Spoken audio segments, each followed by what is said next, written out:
અમારી આ 95 પ્લોટ્સની એક બહુ મોટી સ્કીમ છે અને આજે અમારું વોકેથોન હતું પારસભાઈ સાવલાની પ્રેરણાથી અને એમની લીડરશિપની છે. કયા પ્રકારનું આયોજન કરવામાં આવ્યું હતું? બધા થઈને લગભગ 165 જેટલા નાના મોટા 75-80 વર્ષથી લઈ અને 10 વર્ષના વચ્ચેના બધા આજે 21 કિલોમીટર કે 10 કિલોમીટર કે 5 કિલોમીટર જેટલું ચાલ્યા. કેટલાક એવા છે કે જેમને અઠવાડિયામાં 2 વખત ડાયાલિસિસ કરવું પડતું હોય, કેટલાક એવા છે કે જેમને પાર્કિન્સન્સ હોય, એ બધા ઘણા બધા પણ બહુ ઉત્સાહથી અને એક જાણે ઉત્સાહનું વાતાવરણ છે આખા. કેટલા લોકો જોડાયા છે? 165 લગભગ 165 લોકો જોડાયા છે. કેટલા વાગ્યાથી શરૂ થયું અને કેટલા વાગે પૂર્ણ? 4:30 વાગે શરૂ થયું અને હવે 7:30 સુધીમાં પતી જશે. કેટલો ઉત્સાહ છે? અરે એકદમ ઉત્સાહ છે. મેં કહું ને ઉત્સાહનું વાતાવરણ છે. આજની જે યુવા પેઢી છે એમને શું કહેવા માંગશે?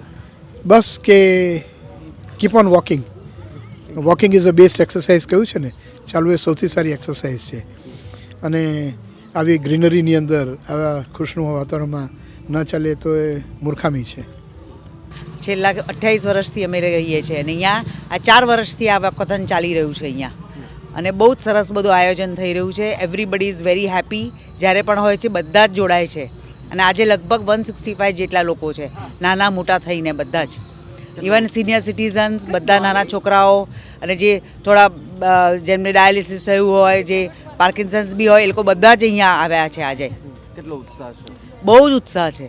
એ તો તમે જોયું જ હશે અહીંયા, બહુ જ ઉત્સાહ છે. ઢગલો કયા પ્રકારનું આયોજન કરવામાં આવ્યું છે?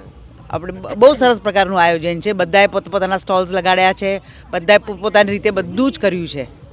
બહુ જ સરસ બધું છે. હા, અને walking is the best exercise જે કહે છે ને એવી રીતે આ